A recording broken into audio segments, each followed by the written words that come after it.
21 days until Election Day, and we got to talk about last night. I have been covering Donald Trump since 2015, have gone to so many rallies, I cannot count them all.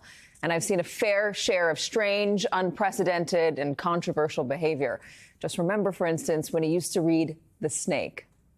But never have I ever seen anything like what happened at his town hall in Oaks, Pennsylvania last night, when instead of continuing to take queries after a couple of attendees had medical events, Trump turned the question and answer session, again with Pennsylvania voters, into a sing-along and sway session. You know what we could do, though? If my guys can do it, how about we'll do a little music. Let's make this a musical fest. Oh, looky, looky. Turn it up louder. We want a little action here. Turn it up louder.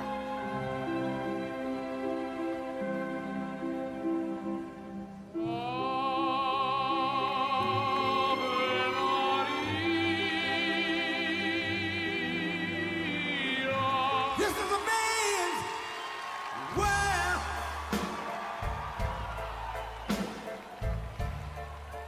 This is a man's world. YMCA. It's fun to stay at home.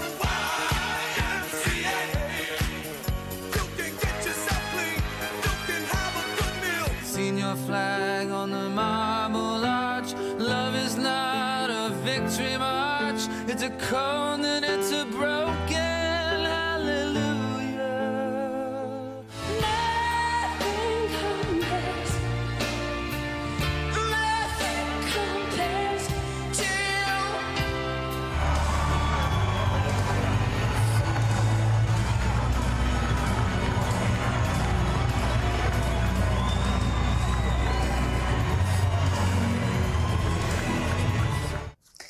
He did that for nearly 40 minutes. You really should go watch it all. It's interesting. 9 songs, including Pavarotti's Ave Maria, the Village People's YMCA, Rufus Wainwright's Hallelujah, Elvis's An American Trilogy, James Brown's It's a Man's World, Sinead O'Connor's Nothing Compares to You, Oliver Anthony's Rich Men North of Richmond, and November Rain by Guns N' Roses. The campaign called it a love fest, a total love fest, in their words. And to be fair, the crowd, for the most part, stayed. But Governor Kristi Noem, there to moderate the discussion, looked periodically baffled and uncomfortable. And as the music kept on going, so did the folks chosen to sit on stage. What makes it stranger is that this was an event intended to give former President Trump a chance to speak directly to the concerns of his supporters, to stay on message, to talk about policy. But when he did take questions, his answers wandered. On one about home prices, he responded in part with drill, baby, drill. On another about inflation, he brought up Hannibal Lecter, who he said was his stand-in for migrants who had broken out of asylums to claim asylum. The whole episode is reigniting questions about Donald Trump's mental acuity. At 78, he is the oldest major party presidential nominee ever. In fact, Marquette polling showed that 57% of voters agreed at least somewhat that Donald Trump was too old to be president, up from 52% a year ago. A reaction to the increasingly rambling speeches and answers to straightforward questions, along with more slurred words and even forgetfulness. Case in point, he told the attendees last night to make sure they go out and vote on January 5th. Joining us now, reporters who have been covering Donald Trump for a whole lot of time, a long time. NBC News correspondent Garrett Haake, who covers the Trump campaign for us right now. NBC News Capitol Hill correspondent Ali Vitale covered him in 2015 and 16 with me. Washington Post senior national political correspondent and MSNBC political analyst Ashley Parker, and Politico White House reporter and co-author of Politico's West Wing Playbook, Eli Stokols. All of us have been covering Donald Trump in one way or another now for nearly a decade. So all of us can speak to what we saw last night. Garrett, I want to begin with you. I want just the rundown of what happened, what the campaign says was going on. Give us the reporting. So part of the lead up to this is one of these town hall style events where Trump comes in with a guest moderator. They take prepared questions from the audience, usually not a ton, maybe somewhere between 5 and 10 questions.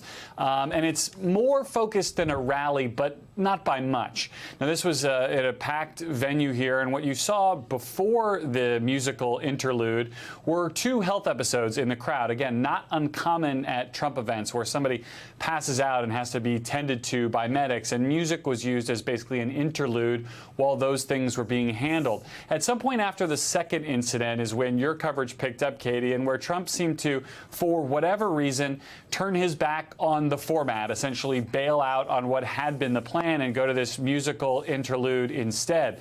The campaign's response after the fact has been that this isn't what you think it is. They have argued that this is not about mental acuity. They've said that, you know, in a statement from the campaign, sort of an official statement, that Donald Trump is as focused and sharp as he's ever been. They talk about him having more energy and stamina than anyone in politics, and that this was about those attendees at this event. I think people can make their own judgments about this. What it also was separately, I think clearly politically, was a missed opportunity. This was in the Philadelphia media market, the single largest media market in any of the 7 battleground states, a place where Donald Trump has a problem with suburban voters, the people who we would describe as traditional swing voters. And what they saw from him last night was a DJ set in large part, not anything like a political argument on any of the issues that will ultimately decide this election. Can you put into the context of this particular campaign? What has the campaign been trying to do with Donald Trump? What have they been successful at?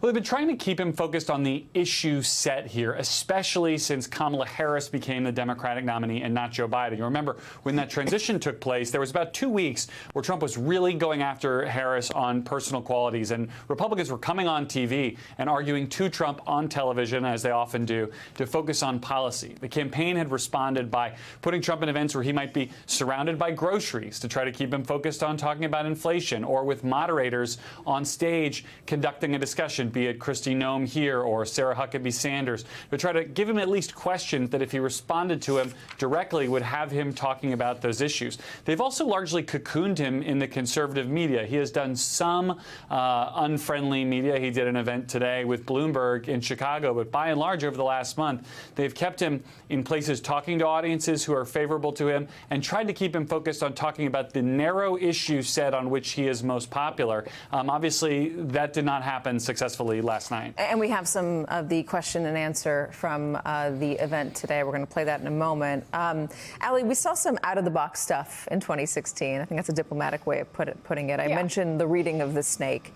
But this does feel different to me, and I'm wondering if it feels different to you as well. What stood out to you as you were watching this thing?